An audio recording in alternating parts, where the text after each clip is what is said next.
সপরিকর জগৎগুরু শ্রীল ভক্তি সিদ্ধান্ত সরস্বতী ঠাকুর প্রভুপাদের রাতুল চরণ কমল বন্দনা করি এবং অহেতুক কৃপা আশীর্বাদ প্রার্থনা করি।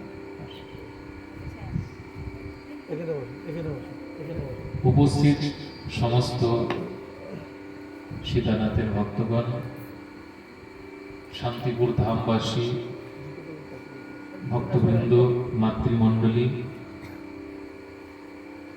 আপনাদের সকলের আতুল চরণে যথাযোগ্য দণ্ডবত প্রণাম। সকলেই প্রসন্ন হন, সকলেই কৃপা বাড়ি বর্ষণ করুন।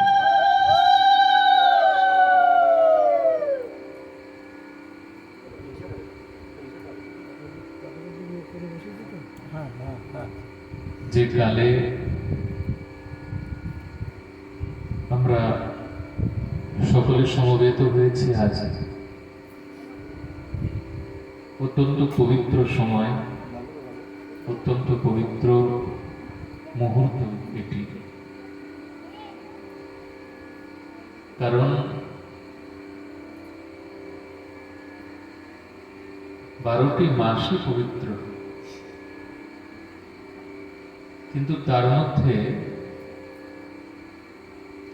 আমরা সনাতনীরা বিশেষ করে দুটো মাসকে অধিক মর্যাদা প্রদান করি, যার মধ্যে প্রথম মাস হচ্ছে কার্তিক ব্রত মাস, দামোদর মাস। বৈষ্ণবগণের পরম আনন্দের সময়, কারণ এই দামোদর মাসেতে ভগবানের দামবন্ধন লীলা অনুষ্ঠিত হয়েছিল। এই দামোদর মাসেতে শ্রী ভগবানের গোবর্ধন ধারণ লীলা অনুষ্ঠিত হয়েছিল। এই দামোদর মাসেতে ভগবানের গোচারণ লীলা প্রারম্ভ হয়েছিল। এই দামোদর মাসেতে রাধাকুণ্ড, শ্যামকুণ্ড আদি প্রকট হয়েছিল। এই প্রকার অনেক লীলা এই দামোদর মাসেতে অনুষ্ঠিত হয়েছিল। তাই প্রথমত দামোদর মাসকে বৈষ্ণবগণ অনন্য মর্যাদা প্রদান করে। আর দামোদর মাসের পর বৈষ্ণবদের কাছে যদি আরাধনার কোন একটি মাস থেকে থাকে, সেটি হলো বৈশাখ মাস। দামোদর মাসকে, কার্তিক মাসকে যেরকম দামোদর ব্রত মাস বলা হয়, এই বৈশাখ মাসকে ঠিক সেই প্রকার কেশব ব্রত মাস বলা হয়। আর কিছু আমরা করি বা না করি, তুলসীতে জলধারা, শালিগ্রামেতে জলধারা, শিবলিঙ্গেতে জলধারা, এগুলি তো আমরা সকলেই পালন করে থাকি। যেরকম কার্তিক মাসে অনেক অনেক উৎসব সংগঠিত হয়, ঠিক সেই প্রকার বৈশাখ মাসে তো অনেক অনেক উৎসব। বৈশাখ মাসের প্রথম দিন নববর্ষ, আমাদের বাঙালিদের নববর্ষ। সামাজিকভাবে এক একটি সময়ে এক একটি অঞ্চলের বা প্রদেশের নববর্ষ পালন করা হয়। চৈত্র মাসে হিন্দি নববর্ষ পালন হয়, জানুয়ারি মাসে ইংরেজি নববর্ষ পালন হয়। সেরকম বঙ্গাব্দের যে নববর্ষ বৈশাখ থেকে প্রারম্ভ হয়ে যায়। দেখেন, বৈশাখ মাসে গদাধর প্রভুর আবির্ভাব তিথি গত দিবসেই আমরা সকলে উদযাপন করেছি। যে ভাগবত কথা শ্রবণ করতে আমরা এসেছি, সেই ভাগবতের যিনি মূল প্রবক্তা ছিলেন সুখদেব গোস্বামী মহারাজের আবির্ভাব তিথি। গত দিবসে যে অমাবস্যা তিথি গেল, সেই বৈশাখ কৃষ্ণ অমাবস্যা তিথিতে সুখদেব গোস্বামী মহারাজের আবির্ভাব হয়েছিল। আর আগামী কাল পার হলে পরে পরশুদিন হচ্ছে অক্ষয় তৃতীয়া। সারা বছরের একটা সর্বশ্রেষ্ঠ দিন মানা হয় এই অক্ষয় তৃতীয়া। অনেকে আমরা জানি না অক্ষয় তৃতীয়ার মাহাত্ম্য। অনেকে আমরা ভাবি অক্ষয় তৃতীয়া মানে দোকানে দোকানে গণেশ লক্ষ্মী পূজা করা, লাড্ডু বিতরণ করা, ক্যালেন্ডার দেওয়া, এটাই বাস। দেখেন, আমাদের সনাতন ধর্মে যে যে উৎসবগুলি স্থির করা আছে, কোনোটা কিন্তু এমনি এমনি না। আপনি যে কোনো উৎসবের কথা বলেন, যেমন দেখেন কার্তিক মাসে একটা বৃহৎ উৎসব হয় হিন্দুদের ঘরে ঘরে, দীপাবলি, তাই না? আস্তিক হোক নাস্তিক হোক, যে যেরকমই হোক না কেন, তার ঘরেতে তো দীপ প্রজ্বলন হয় সেই সময়তে। ভারতবর্ষের চতুর্দিকেতে এই উৎসব পালন করা হয়, দীপাবলি। এই দীপাবলির মানে কি? কেন ওই দিনেতে দীপ প্রজ্বলন করা হয়? আমরা কয়জন জানি? জানি না। প্রকৃতপক্ষে আমরা নিজেদেরকে হিন্দু বলে দাবি করি, কিন্তু আমরা হিন্দু এটা শুধু মনে করে যাই আমাদের বায়োডেটা লেখার সময়। তাছাড়া সময় আমরা ভুলেই যাই আমরা হিন্দু। আমাদের এই উৎসবগুলি, আমাদের সংস্কৃতি সম্পর্কে আমরা কেউ কিছু জানি না। এই দীপাবলি হচ্ছে ত্রেতা যুগের উৎসব। ত্রেতা যুগ থেকে এই উৎসব প্রচলন হয়েছিল, আজকের যুগে না। আর আগের যে ত্রেতা, সেই ত্রেতাতে না। এই উৎসবটি প্রচলন হয়েছিল, আপনারা সবাই হিসাব করবেন, এখন বর্তমান বৈবস্বত মন্বন্তরের অষ্টবিংশতি কলিযুগ চলছে। হ্যাঁ, 14টা মন্বন্তর হয়। ভাগবতের অষ্টম স্কন্ধে মন্বন্তরের বর্ণনা আছে। সম্পূর্ণ অষ্টম স্কন্ধ ভরে মন্বন্তরের কথা শুনিয়েছেন সুখদেব গোস্বামী। 14টা মনুর রাজত্বকাল 14টা মন্বন্তর বলা হয়। এক মন্বন্তর মানে কত সময়? ভাগবতে বলা আছে সত্য, ত্রেতা, দ্বাপর, কলি। কলিযুগের আয়ু হচ্ছে 4,32,000 বছর। ঠিক তার দ্বিগুণ আয়ু হচ্ছে দ্বাপর যুগের। মানে এটা যুগের আয়ু বলছি, আমাদের আয়ু না। কলিযুগের আয়ু কত? 4,32,000 বছর। ঠিক তার দ্বিগুণ আয়ু হচ্ছে দ্বাপর যুগের, মানে 8,64,000 বছর। ঠিক তার 3 গুণ আয়ু হচ্ছে ত্রেতা যুগের, মানে 12,96,000 বছর। আর ঠিক তার 4 গুণ আয়ু হচ্ছে সত্য যুগের, 17,28,000 বছর। 17,28,000 বছরের সত্য যুগ, 12,96,000 বছরের ত্রেতা যুগ, 8,64,000 বছরের হচ্ছে দ্বাপর যুগ, আর সব থেকে কম 4,32,000 বছরের আয়ু হচ্ছে কলি যুগ। এই সত্য, ত্রেতা, দ্বাপর, কলি, এই 4টি যুগকে একসাথে বলা হয় দিব্য যুগ। মনে থাকবে? সত্য, ত্রেতা, দ্বাপর, কলি, এই 4টে যুগ একত্রিত করলে যে কালটা হয় তাকে বলা হয় দিব্য যুগ। এরকম 71টা দিব্য যুগ যখন আবর্তন হয়, আমাদের বুদ্ধির বাইরে এই হিসাব। আমরা ভাবলে পরেও আশ্চর্য হয়ে যাবে। 71টা দিব্য যুগ মানে 71টা সত্য, 71টা ত্রেতা, 71টা দ্বাপর, 71টা কলিযুগ যখন এই প্রকারে আবর্তিত হয়, সত্য, ত্রেতা, দ্বাপর, কলি, আবার সত্য, ত্রেতা, দ্বাপর, কলি, আবার সত্য, ত্রেতা, দ্বাপর, কলি, আবার সত্য, ত্রেতা, দ্বাপর, কলি, আবার সত্য, ত্রেতা, এরকম 71 বার যখন আবর্তন হয়, তখন তাকে বলা হয় এক মন্বন্তর। এই এক মন্বন্তরে একজন মনু রাজত্ব করে। আবার মনু পরিবর্তন হয়ে যায়। মনু মানে একটা আসনের নাম। এখন যেরকম আমাদের এখন বর্তমান প্রধানমন্ত্রীর একটা আসন আছে, সেই আসনে যিনি বসে আছেন তাকে আমরা প্রধানমন্ত্রী বলছি। আগামী কখনো না কখনো সেই আসনের সেই ব্যক্তিটি যদি পরিবর্তন হয়, তখন আমরা সেই ব্যক্তিটিকে প্রধানমন্ত্রী বলব। তো মনু হলো সেই একটি পদের নাম। এখন বর্তমানে যে মনু রাজত্ব করছেন তার নাম হচ্ছে বৈবস্বত মনু। হ্যাঁ, এখন বর্তমানে যিনি রাজত্ব করছেন, বৈবস্বত মনু রাজত্বকাল চলছে এখন। স্বয়ংভবু, সরচি, এ প্রকার উত্তম, রৈবত, তামস, এরকম অনেক মনু আছে, 14 জন মনুর সংখ্যা। তাহলে মন্বন্তর অব্দি বুঝলেন আপনারা? 71 দিব্য যুগে এক মন্বন্তর, আর 14 মন্বন্তর সময় যখন আবর্তন হয় তখন বলা হয় এক কল্প। 14 মন্বন্তর। আর এই 14 মন্বন্তর সময়কে ব্রহ্মার একদিন মানা হয়। আমাদের এখানে 14 মন্বন্তর যখন কেটে যায় তখন ব্রহ্মার একটা দিন কাটে, মানে ব্রহ্মার 12 ঘন্টা কাটে। আবার আমাদের এই জগতে যখন 14 মন্বন্তর কেটে যায়, মানে এক কল্প হয়ে যায়, তখন ব্রহ্মার একটা রাত্রি শেষ হয়। আমাদের এখানে এক কল্প, ব্রহ্মার একদিন, আরেক কল্পে আরেক রাত্রি। এরকম ব্রহ্মার 24 ঘন্টায় একদিন রাত হয়। 7 দিনে ব্রহ্মার 1 সপ্তাহ, 4 সপ্তাহে 1 মাস, 12 মাসে 1 বছর, আর 100 বছর ব্রহ্মার আয়ু থাকে। ব্রহ্মার আয়ু 100 বছর থাকে। 100 বছর পর ব্রহ্মা পদ হারিয়ে ফেলে, অন্য একজন ব্রহ্মা আসে। এরকম সমস্ত দেবী দেবতার ক্ষেত্রেও। এই জন্য গীতাতে ভগবান অর্জুনকে এটাই বলেছেন, অর্জুন, এই জগৎ হচ্ছে অনিত্য। আব্রহ্ম ভুবনের লোকা পুনরাবর্তী না অর্জুন।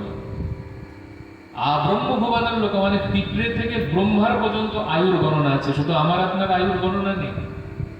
আব্রহ্ম ভুবনের লোকা একদম একটা পিপিলিকার থেকে শুরু করে একটা ব্রহ্মা পর্যন্ত তাদেরও আয়ু হিসাব আছে। তারাও কেউ একটা শ্বাস অধিক নিতে পারবে না, যেরকম আমি আপনি।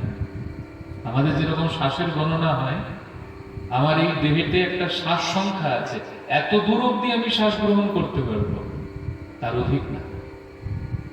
ঠিক সেই প্রকার ব্রহ্মার আয়ু 100 বছর।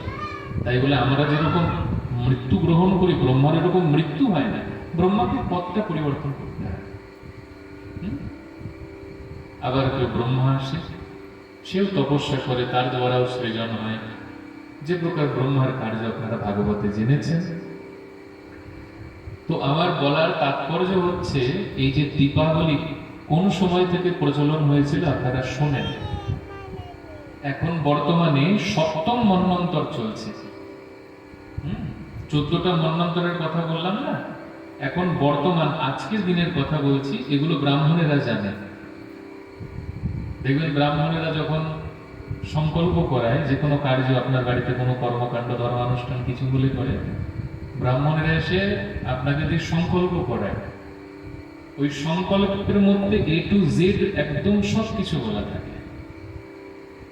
ব্রাহ্মণ বলে, বলো বিষ্ণুরূ তৎসতদ্য ব্রহ্মণন্হি দ্বিতীয় পরার্ধে শ্বেতো বরাহ কল্পে। 14টা কল্পের কথা বললাম, 14টা মন্বন্তরে 1 কল্প। এখন কোন কল্প চলছে? সংকল্পের মধ্যে রয়েছে শ্বেত বরাহ কল্পে। আমরা এগুলো অনুসন্ধান করি নাকি?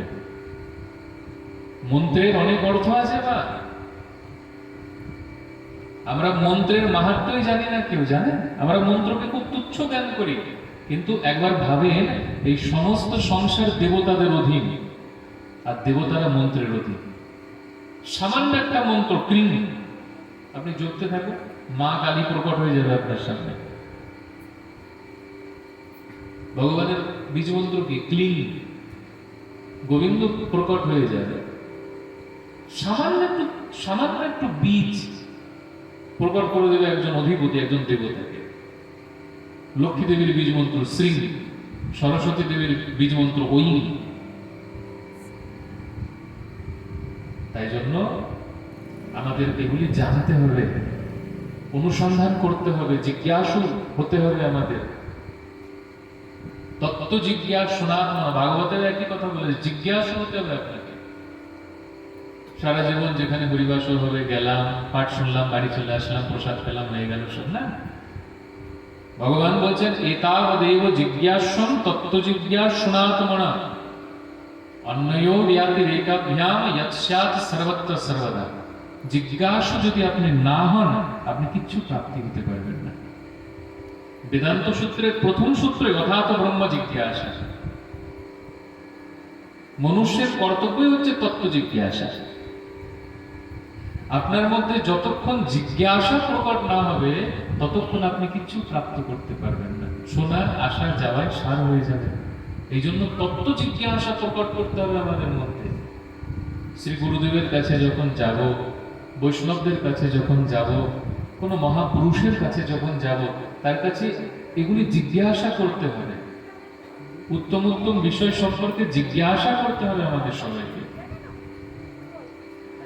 তাহলে সংকল্পের মধ্যে প্রথম শব্দ আসলো সে তো বরাহ কল্পে, অর্থাৎ এখন যে কল্পটা চলছে সেই কল্পটার নাম হচ্ছে শ্বেত বরাহ কল্প। তারপরে বৈবস্বত মন্বন্তরে, এখনকার যে বর্তমান মন্বন্তরের নাম পাওয়া গেল, কি মন্বন্তর এখন? এখন বৈবস্বত মন্বন্তর। অষ্টবিংশতি কলিযুগে, এক মন্বন্তর মানে কটা যুগ? 71টা যুগ, 71টা দিব্য যুগ। তাহলে এখন বর্তমান যে কলিযুগটা চলছে, সেই কলিযুগটা কততম কলিযুগ? অষ্টবিংশতিতমে কলিযুগে 28তম কলিযুগ চলছে এখন বর্তমানে, আজকের দিনে। আর শুধু এই 28তম না, যত মন্বন্তরের হিসাব হয় প্রত্যেক কল্পে, খুব ধ্যান দিয়ে শুনবেন, কথা খুব জটিল হচ্ছে। আজকের বর্তমান হচ্ছে শ্বেত বরাহ কল্প। আগামী যে কল্প আসবে, আগামী কল্পেতেও যে অষ্টবিংশতিতম দাপর যুগ আসবে, নন্দনন্দন কৃষ্ণ প্রকট হবে। প্রত্যেক কল্পে, এটা একদম হিসাব প্রামাণিক, প্রত্যেক কল্পে যখনই অষ্টবিংশতিতম চতুর্যুগ আসে, সেই চতুর্যুগের দাপর যুগে শ্রীকৃষ্ণ প্রকট হয়। আর ঠিক তার পরবর্তী কলিযুগে শ্রীমন মহাপ্রভু আসে। তাহলে আজকে আমরা কত ভাগ্যবান, একবার বিচার করুন।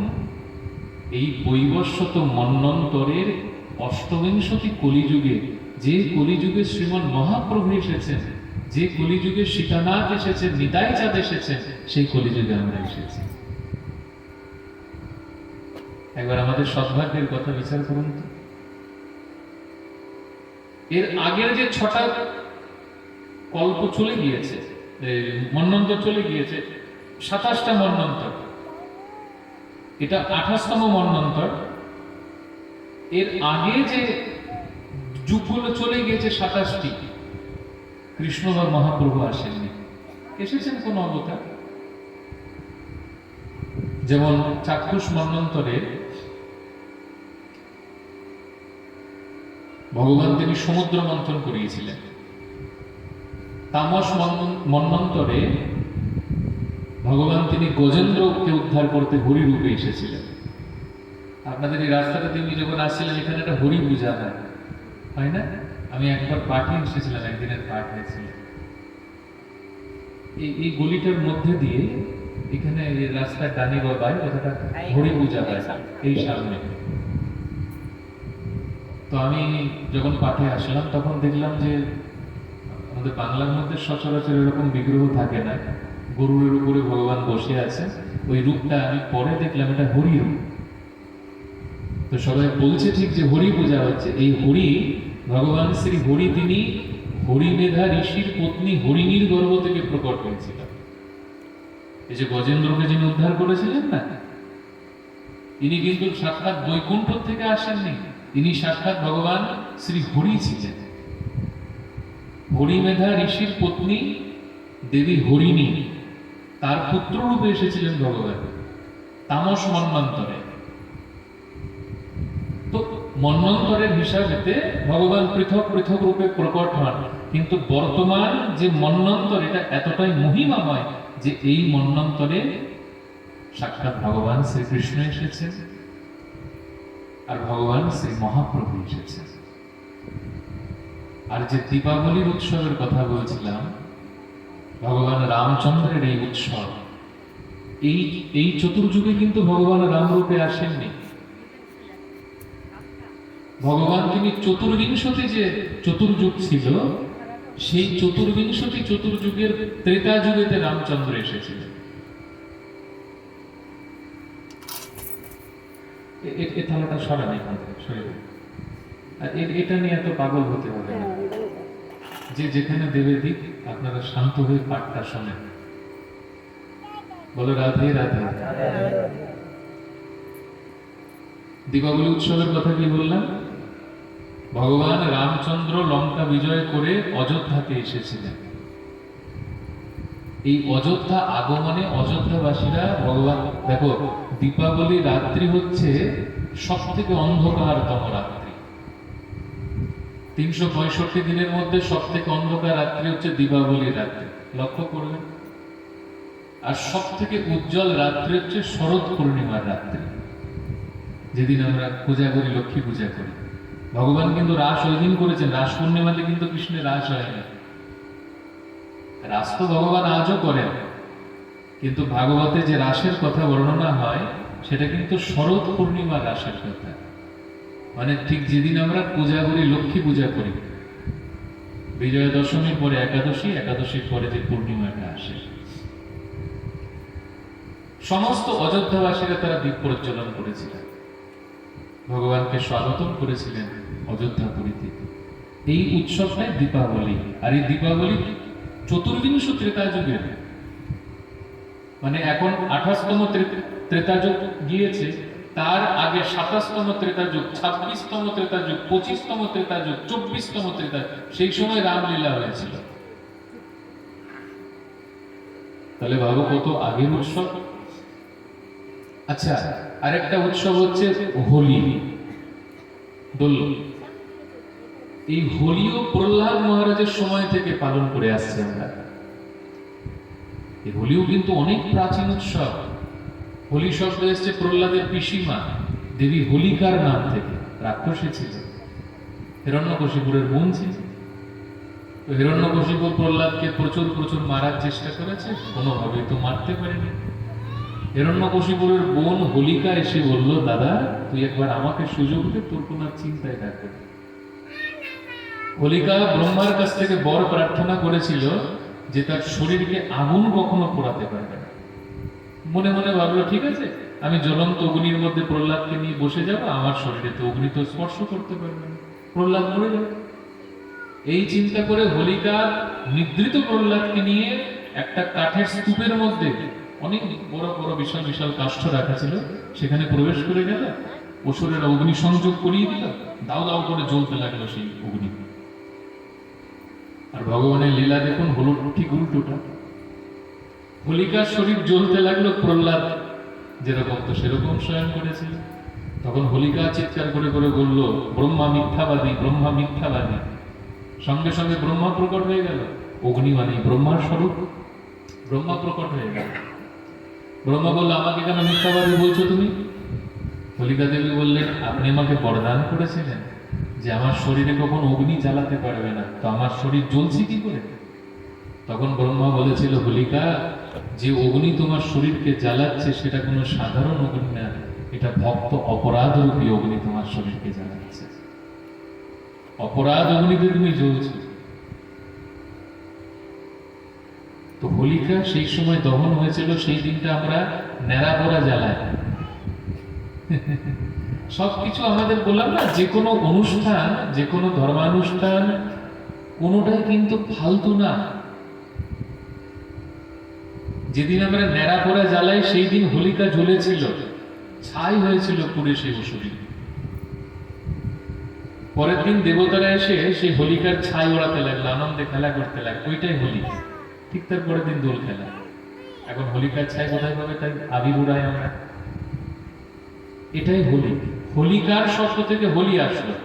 ভগবান বৃন্দাবনে দোল খেললেন রাধারানী গোপিনীদের সঙ্গে, আর দোল প্রসিদ্ধ হয়ে গেল শ্রীমান মহাপ্রভুর আবির্ভাব অনুষ্ঠানের দ্বারা। আরো যত যত এই যে দীপাবলি, তার আগের দিনকে বলা হয় নরক চতুর্দশী। এই নরক চতুর্দশীতে কি হয়েছিল জানেন? নরক চতুর্দশীতে ভগবান নরকাসুরকে বধ করেছিলেন। ভৌমাসুর নাম ছিল তার। এই নরকাসুর 16,100 জন ক্ষত্রিয় রাজকন্যাকে আটকে রেখে দিয়েছিল কারাগারে। ভগবান তাকে বধ করে তাদেরকে মুক্তি করে দিয়েছিলেন। আর সেই 16,100 জন ক্ষত্রিয় কন্যা ভগবানের কাছে প্রার্থনা করেছিলেন, হে প্রভু, এই জগতে এখন আমাদেরকে আর তো কেউ গ্রহণ করবে না, আপনি আমাদেরকে স্বীকার করুন, আপনি আমাদেরকে গ্রহণ করুন। ভগবান বিবাহ করেছিলেন তাদের। নরক চতুর্দশী, তার আগের দিন ধন্বন্তরী আমরা সবাই ঝাঁটা জুতা এইসব কিনি। হ্যাঁ, আজকের দিনে যখনই এই ধনতেরাস আসে, ইউটিউবের যারা পিএইচডি করা মানুষজন আছে তারা সবাই ভিডিও ছাড়তে থাকে, সবাই বারুণ কেনেন, ঝাঁটা কেনেন, এইসব কেনেন, বাসনপত্র কেনেন। ধনতেরাসের সাথে ঝাঁটা জুতা কেনার কোনো সম্বন্ধই নেই।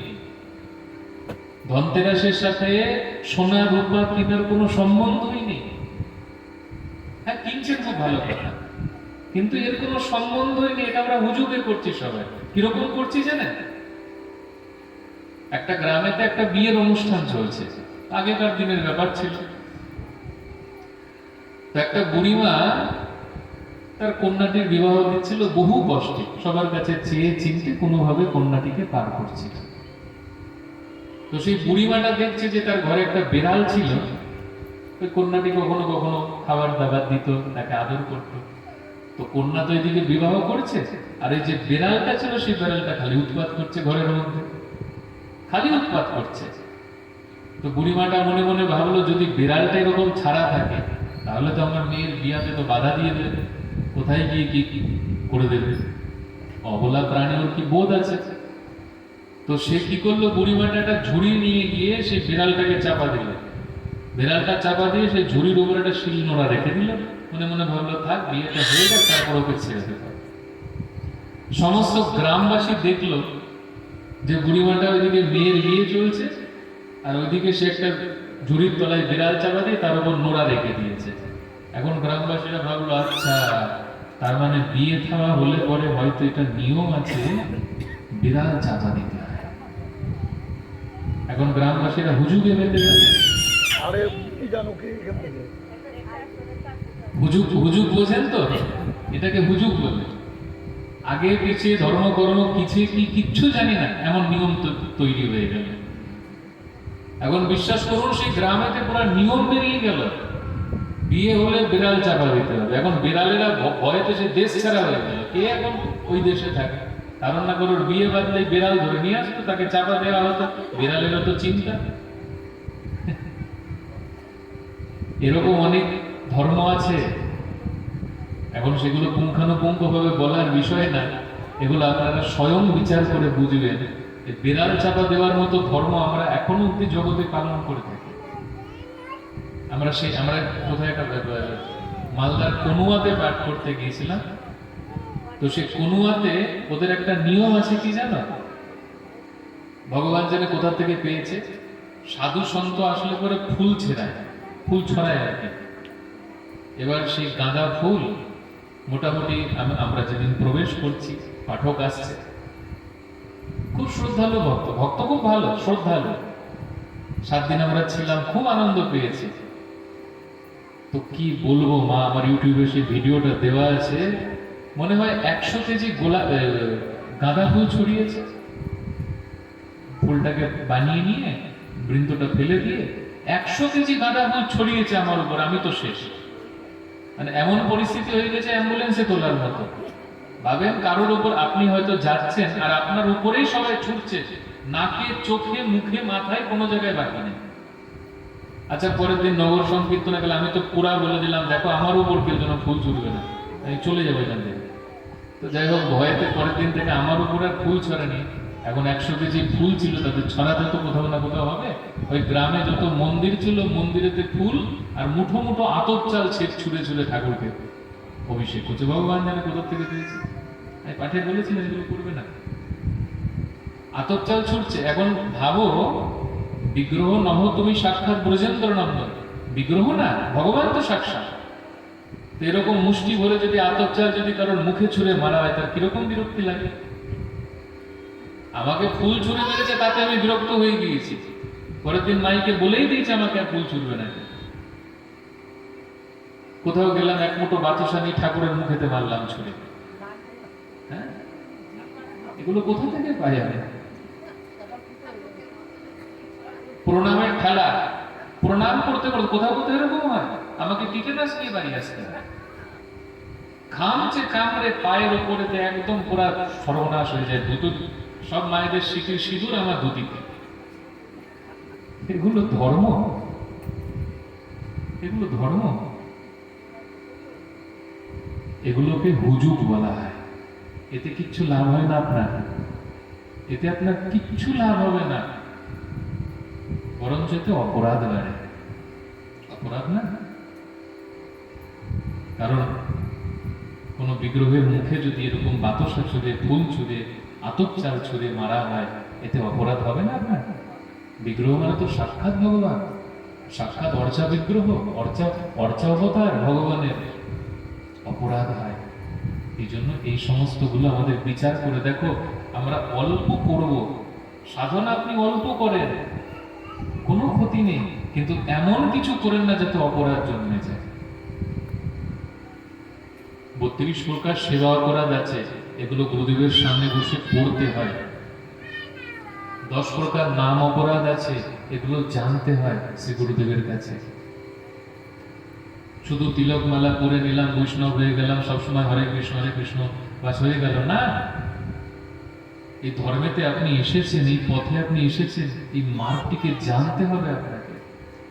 আর সবার আগে আপনাকে অপরাধগুলি জানতে হবে। অনেক বড় বড় ভক্ত জানে না। আগের দিন এক ভক্ত বাড়িতে গিয়েছি, সে জানে না যে ঠাকুরের সামনে খেতে নেই। আমি তো শুনে অবাক, বর্ষানার বিনোদ বাবাকে গুরু মানে, বহুদিন সাধু সঙ্গ করছে, বহু পূর্ণ ভক্ত, কিন্তু এইটুকু সামান্য জিনিস জানে না। হ্যাঁ, আমি তাকে দোষ দিচ্ছি না, আমি বলছি যে এগুলো জানতে হবে আমাদেরকে। যখনই বিগ্রহ থাকবে, গোপাল থাকবে, তার সামনে আহার করলাম, ভোজন করলাম, এতে অপরাধ হয়। বিগ্রহের সামনে ভোজন করতে নেই, বিগ্রহের সামনে শয়ন করতে নেই, বিগ্রহের সামনে বৃন্দাদেবীকেও পরিক্রমা করতে নেই। যদি বিগ্রহ থাকে তো কোনোভাবে বিগ্রহকে একটা আচ্ছাদন দেওয়ার ব্যবস্থা করতে হয়। আপনি পর্দা ফেলে দিলেন, তার সামনে বৃন্দাদেবীকে পরিক্রমা করলেন, না হলে কিন্তু অপরাধ হয়ে যাবে। নিতাই গৌড়ের বিগ্রহ মন্দির পরিক্রমা করতে পারছে না, ঠাকুরের সামনে বৃন্দাদেবীকে রেখে তুলসী কৃষ্ণ প্রেয়সী পরিক্রমা হয়ে অপরাধ হলো। আগে মন্দির বন্ধ করেন, অন্তত একটা পর্দা ব্যবহার করেন, পর্দাটা দিয়ে দেন, তারপরে পরিক্রমা করেন। এগুলিকে সেবা অপরাধ বলা হয়। বিগ্রহের সামনে পা ছড়িয়ে বসে রইলাম, বিগ্রহের সামনে গ্রাম্য কথা বলতে লাগলাম, এর ঘরের কথা ওর ঘরের কথা বিগ্রহের সামনে আলোচনা করতে লাগলাম, অপরাধ হয়। অনেক অনেক সূক্ষ্ম বিচার আছে বিগ্রহের সেবায়। বিগ্রহ যদি ঘরে থাকে, আপনাকে ফ্যামিলি মেম্বারের হিসাব করতে হবে তাকে। তোমার বাড়ি কয়জন থাকে? বলে আমি থাকি, আমার স্বামী থাকে, 2 পুত্র আর আমার গোপা থাকে। বলতে হবে, না হলে ভগবান অন্তর্ধান হয়ে চলে যাবে। বিগ্রহ করে থাকবে, ঠাকুর থাকবে না তাতে। এরকম ঘটেছে বৃন্দাবনে।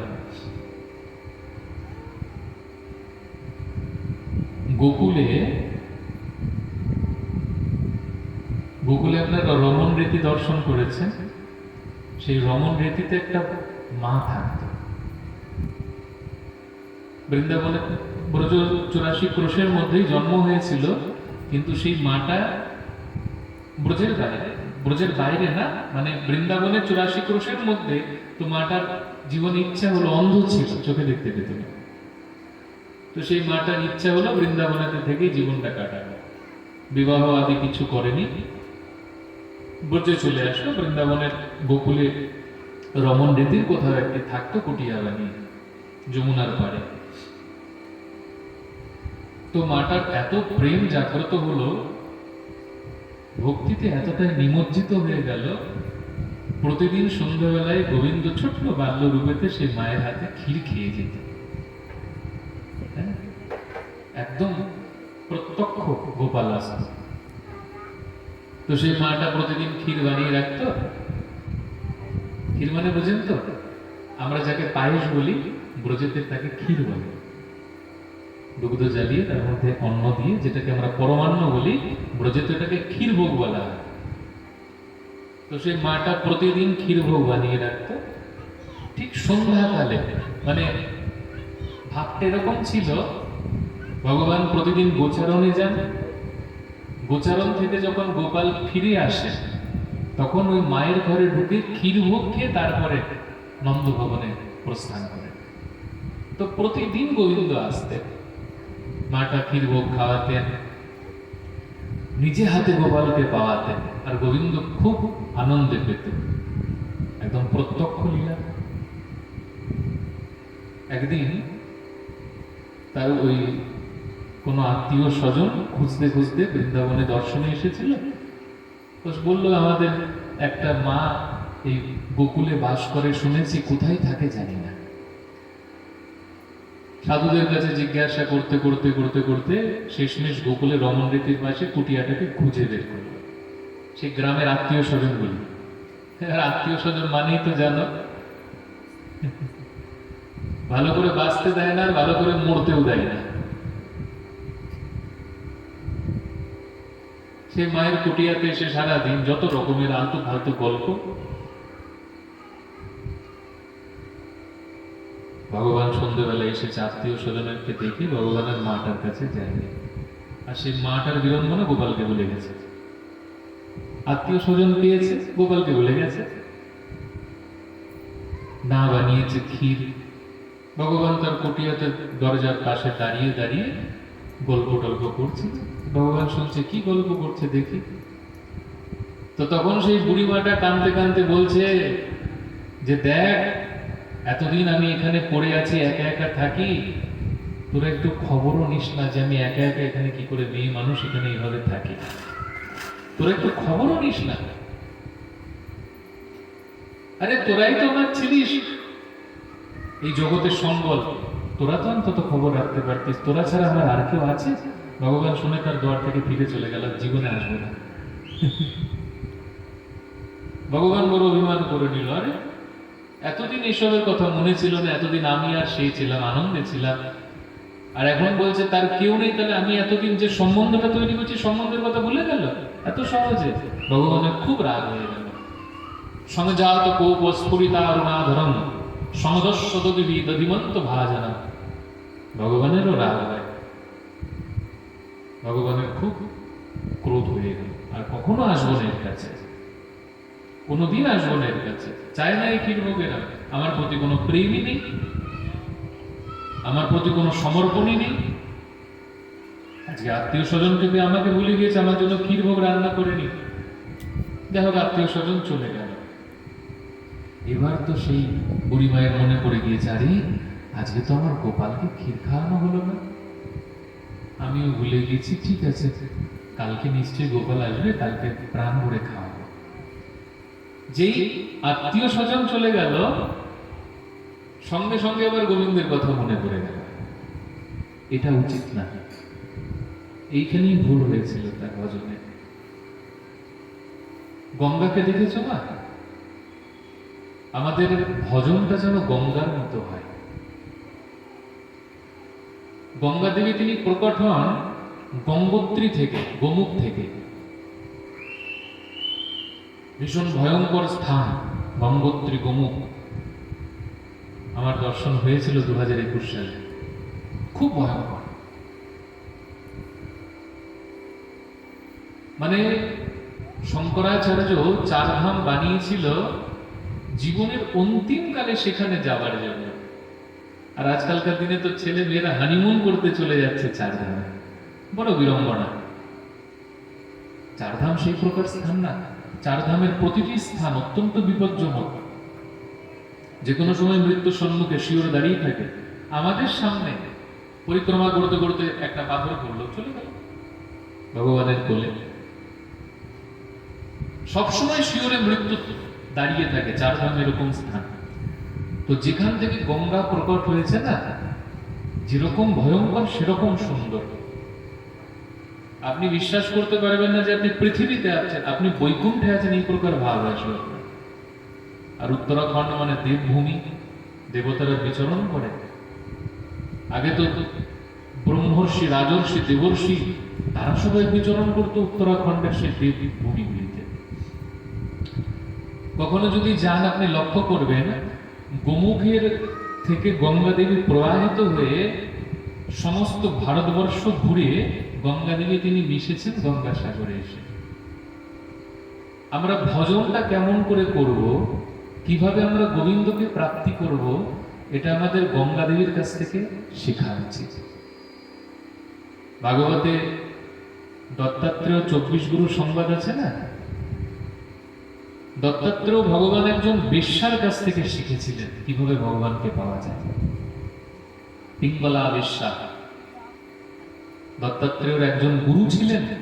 একটা মৌমাছির কাছ থেকে শিখেছিলেন তিনি, একটা চিলের কাছ থেকে শিখেছিলেন, একটা ছোট্ট বালকের কাছ থেকে শিখেছিলেন, একজন বান নির্মাতার কাছ থেকে শিখেছিলেন কিভাবে ভগবত আরাধনা করতে হয়। আমরা সবার কাছ থেকে শিখতে পারি। সবাই আমাদের জীবনে কিছু না কিছু একটা শিখাতেই পারে।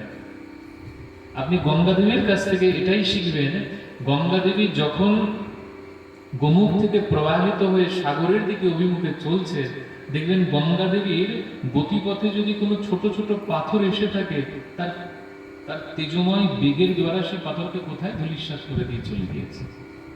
তার কোনো নাম নিশানা নেই, ছুঁড়ে ফেলে দিয়েছে তাকে গতিপথের থেকে। আর গঙ্গা দেবী চলতে চলতে তার পথের মধ্যে যদি কোনো পাহাড় এসে উপস্থিত হয়, কারণ পাহাড়কে তো ছুঁড়ে ফেলা গঙ্গা দেবীর সামর্থ্য নেই, পাহাড়কে কি ছুঁড়ে ফেলা যায়?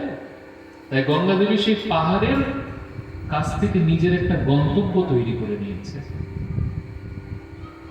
তাই আমাদের জীবনেও এমন কোন কোন ব্যক্তিত্ব থাকে যারা ছোট ছোট পাথরের মতো, যারা আমাদের ভজনেতে বাধা দিতে আসে আমাদের সামনে। সেরকম কেউ না, তাই পারলে পরে তাদেরকে ছুঁড়ে ফেলে দেয় জীবন থেকে। যেরকম গঙ্গা দেবী ছোট ছোট পাথরকে তো ছুঁড়ে ফেলে দিয়েছে। ভগবত ভজনে যারা বাধা দিতে আসে তাদেরকে ওইরকম যদি তারা ছোট পাথর হয় তাহলে তাদেরকে ছুঁড়ে ফেলে দেয়। আর যদি তাদেরকে ছুঁড়ে ফেলা না যায়, এরকম অনেকে থাকে তাদেরকে আমরা ফেলতে পারি না। আমি ভজন করছি, আমার পত্নী যদি বাধা দিয়ে দেয়, পত্নীকে তো আমি ছুঁড়ে ফেলতে পারি না। আমার পিতা মাতা যদি বাধা দেয়, আমার পতিদেব যদি বাধা দেয়, দেখো আমার বাড়িতে এইসব কিন্তু চলবে না, খোলো এইসব তুলসীর মালা, কি নাটক শুরু করে দিয়েছো, বলতেই পারে। পিতা মাতা বলতেই পারে, বাড়ি থেকে বেরিয়ে যায় সব ভজন টজন করতে হলে, চলে এখান থেকে। তাদেরকে ছুঁড়ে ফেলতে পারবেন না, তারা পাহাড়ের মতো, তাদেরকে সেবা করবেন, কিন্তু তাদের পাশের থেকে নিজের একটা গন্তব্য তৈরি করে নেবেন। আপনার গন্তব্য তারা না, আপনার গন্তব্য গোবিন্দ। যেরকম গঙ্গা দেবীর গন্তব্য সাগর, গঙ্গা দেবী পাহাড়কে দেখে কখনো স্থির হবে না। আপনারা দর্শন করতে পারবেন যদি কখনো গঙ্গোত্রী যান, বড় বড় পাহাড়, গঙ্গা দেবী তাদেরকে দেখে থেমে যায়নি। ভক্তি দুই প্রকার হয়, এক অহেতুকী আর এক অপ্রতিহতা। অহেতুকী অপ্রতিহতা ইয়াত্মা সংপ্রসিদতি, ভগবান প্রসন্ন হয় সেই ভক্তিতে। দেখো আমি ভজন করবো, ভগবান প্রসন্ন হবে না, আমার কি লাভ হলো? আমি ভজন করছি, আমার ভজন করার উদ্দেশ্য কি? কৃষ্ণ প্রসন্নতা। সারা দিন আমি হরিনাম করছি, গোবিন্দ প্রসন্নই হচ্ছে না আমার প্রতি, তাহলে আমার লাভটা কি হচ্ছে? আমি তীর্থযাত্রা করছি, আমি ধাম দর্শন করছি, আমি সাধু সঙ্গ করছি, আমি একাদশী ব্রত করছি, আমি সব করছি, কিন্তু আমার প্রতি গোবিন্দ প্রসন্নই হচ্ছেন না, তাহলে আমার ভজনে লাভ কি হলো? আমরা ভজন কেন করছি?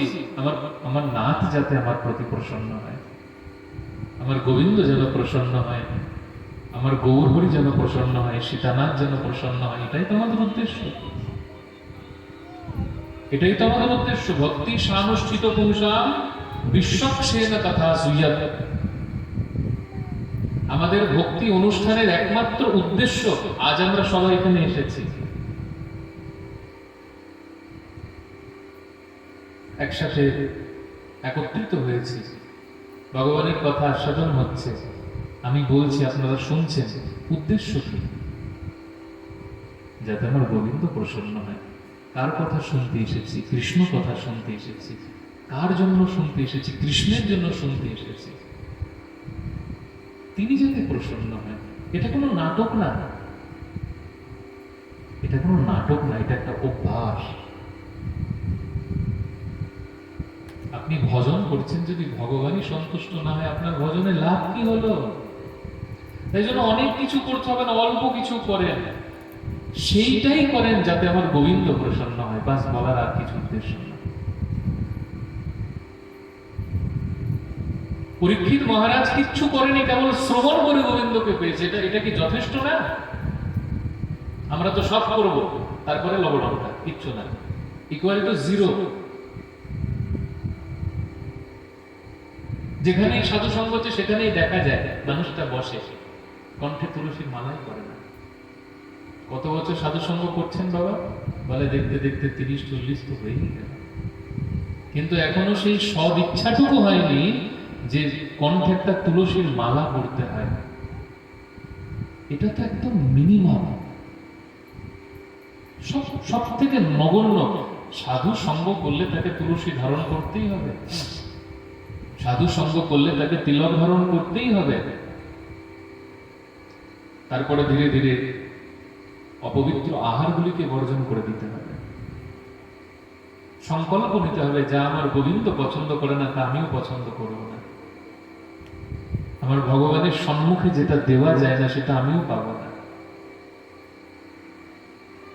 সাধু সন্তরা চা কফি অব্দি পায় না, কারণ গোপী গোপালকে তো তুলসী দিয়ে চা ভোগ দেওয়া যায় না।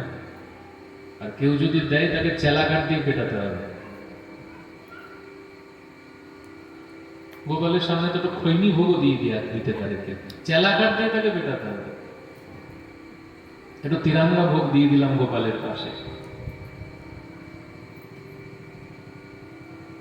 নারদ ভক্তি সূত্রে একটা খুব সুন্দর কথা বলেছেন, বলেছে শাস্ত্র বিধি ছাড়া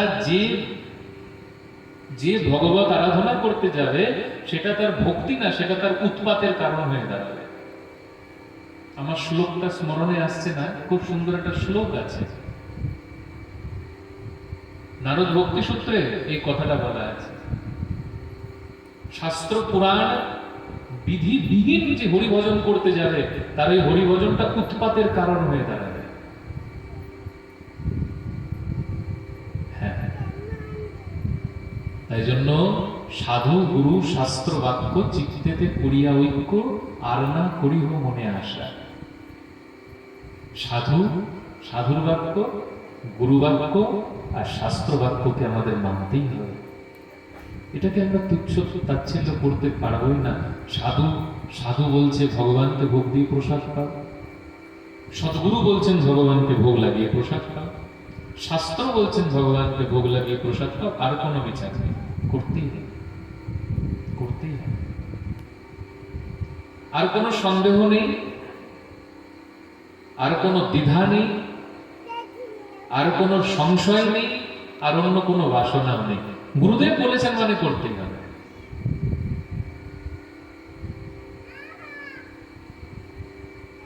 সবকিছু করতে হবে না, অল্প করেন, কিন্তু যেটুকু করবেন যেন গোবিন্দ চরণে যায় সেইভাবে করবেন। যাতে আপনার প্রীতি আছে সেটাই করবেন, যেটা আপনার ভালো লাগে। কি ভালো লাগে নিজের কাছে জিজ্ঞাসা করেন, উত্তর পেয়ে যাবেন। বাবা, আমার খুব নাম করতে ভালো লাগে, আর কিচ্ছু করতে হবে না, নামই করেন। একদম হৃদয়ের কথা বলছি মা আপনাদেরকে। কি করতে ভালো লাগে? কিচ্ছু করতে ভালো লাগে না।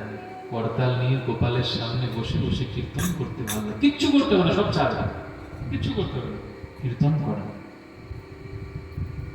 কি করতে ভালো লাগে? কিচ্ছু ভালো লাগে না। গোপালকে ভালো মন্দ ভোগ পাওয়াতে ইচ্ছা করে, তাই করে। ওই যে বুড়িমাটার কথা বললাম না, কিচ্ছু করতো না, শুধু গোপালের জন্য ক্ষীর ভোগ বানাতো। একটু ভুল হয়ে গিয়েছিল তার, কিন্তু গোপাল আসতো তো তার ঘরে। ওই আমাদের ঘরে তো কোনোদিন আসে না। নিশ্চয়ই তার কাছে কিছু ছিল, তার হৃদয়ের মধ্যে নিশ্চয়ই কোনো একটা তত্ত্ব ছিল, যার জন্য গোপাল প্রতিদিন নন্দভবনে ফেরার আগে তার ঘরে হয়ে তারপরে নন্দভবনে ফিরত। সমস্ত গোমাতা বলদেব তার সখাদেরকে বাইরে দাঁড় করিয়ে তার কুটিয়া থেকে এসে ক্ষীর খেয়ে তারপরে নন্দভবনে চলে যেত। নিশ্চয়ই তার কাছে কিছু ছিল। কর্মাবাই নামে একজন ভক্ত হয়েছিল, জানেন? সেও তার পিতার কাছে একদিনকে জিজ্ঞাসা করল, আচ্ছা বাবা, ভগবানকে কিভাবে পাওয়া যায়? ছোট্ট ছিল কর্মাবাই, একদম বাচ্চা, কিচ্ছু বুঝতো না। এখন ছোট ছোট বাচ্চাদের দেখি না, আমার যেমন পুত্রকে মাঝে মাঝে দেখি, কত জিজ্ঞাসা, বাবা বাবা ও বাবা, এটা করলে কি হয়, এটা কেন করছো, ওটা কেন করছো, কত রকমের জিজ্ঞাসা। তো কর্মাবায়ও তখন ওই 5-6 বছরের ছোট্ট বাচ্চা ছিল। একদিন পিতার কাছে গিয়ে জিজ্ঞাসা করলো, বাবা, গোপালকে কি করে সেবা করতে হয়, তুমি এগুলো কেন করো, এগুলো করে কি হবে? কর্মাবাই জিজ্ঞাসা করলো। তো তার পিতা বলল, কর্মা, এই মনুষ্য জীবন কেবলমাত্র ভগবানকে প্রাপ্ত করবার জন্য। অনেক সময় থাকে না, দেখবে ছোট্ট ছোট্ট কথা আমাদের জীবনে অনেক বড় পরিবর্তন এনে দেয়। খুব সামান্য একটা কথা কিন্তু আমার জীবনে একটা বিরাট পরিবর্তন এনে দিল। কর্মাবাই মন দিয়ে শুনছে, আচ্ছা শোন মা, এই মনুষ্য জীবনে যদি আমরা ভগবানকে না পাই, আর কোনো জীবনে পেতে পারবো না, জানিস? আচ্ছা বাবা, ভগবানকে কি করে পাওয়া যায়? শোন মা, ভগবানকে পেতে কিচ্ছু লাগে না। ভগবানকে পেতে কেবল অন্তরের নিবিড় প্রেমের প্রয়োজন হয়, আর কিচ্ছু প্রয়োজন হয় না। ভগবানকে কিছুর দ্বারাই পাওয়া যায় না ভক্তগণ। আপনি যদি ভাবেন যে সাধনা করে কৃষ্ণকে প্রাপ্ত করবেন, না, তিনি সাধনা সুলভ না। আজ অব্দি কেউ সাধনা করে ভগবানকে পায়নি, যতক্ষণ না তার প্রতি গোবিন্দের কৃপা হচ্ছে। সাধনার দ্বারা গোবিন্দকে পাওয়া যায় না, সাধনার দ্বারা কৃপা প্রাপ্তি হয়। কৃপা লাভ হলে তবে গোবিন্দ প্রাপ্তি হয়। তিনি কৃপার দ্বারা লাভ হয়, তিনি সাধনার দ্বারা লাভ হয় না।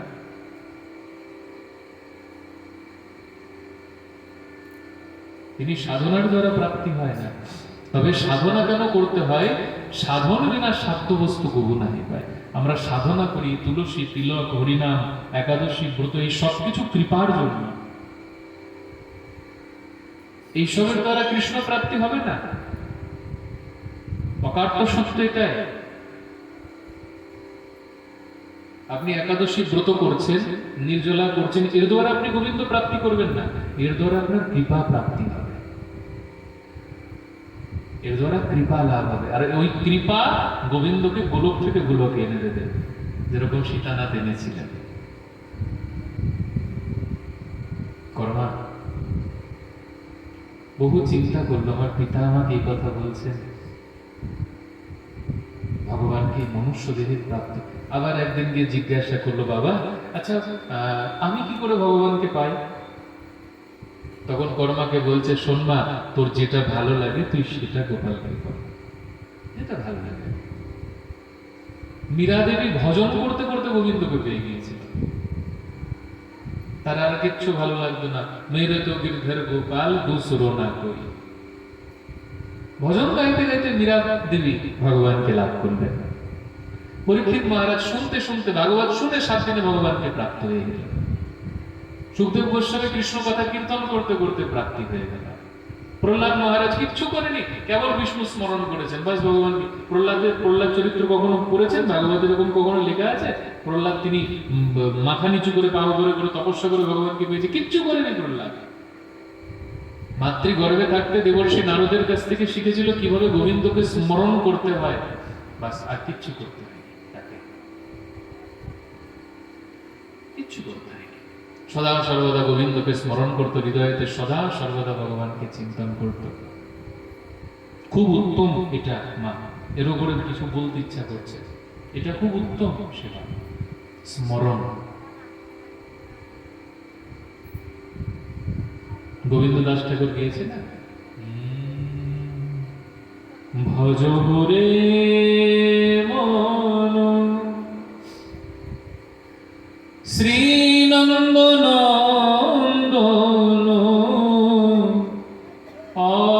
অভয় চরণার বিন্দ রে ভজ রে মন শ্রীনন্দনন্দন অভয় চরণার বিন্দ রে। এই ভজনটার একদম শেষ অন্তরা। শ্রবণ কীর্তন স্মরণ বন্দন পাদ সেবন দাস রে পূজন সখী জন আত্মনিবেদন পূজন সখী জন আত্মনিবেদন গোবিন্দ দাস অভিলাষ রে ভজ রে মন শ্রীনন্দনন্দন অভয় চরণার বিন্দ রে। যে যেভাবে বুঝেছে সেভাবে ভগবানকে পেয়েছে। ভগবানকে স্মরণ, তার রূপ স্মরণ, তার লীলা স্মরণ, তার গুণ স্মরণ, সদা সর্বদা গোবিন্দকে চিন্তন, ভগবানের চরণ পাদ পদ্ম, তার নাভি, তার উদর, তার বক্ষ, তার হস্ত, তার কণ্ঠ, তার নয়ন, তার হাসি। ভাগবতে গোপী গীত আছে না? এই গোপী গীত হচ্ছে গোপিকাদের গভীর চিন্তন। আপনারা কখনো গোপী গীতের শ্লোকগুলি পড়বেন আর তার অনুবাদগুলি পড়বেন, দেখবেন গোপিকাদের স্মরণ ভক্তি গোপী গীতিতে উজ্জীবিত হয়ে এসেছে। ভগবানের হস্তকে চিন্তা করছে, ভগবানের নয়নকে চিন্তা করছে। সর্বদাসে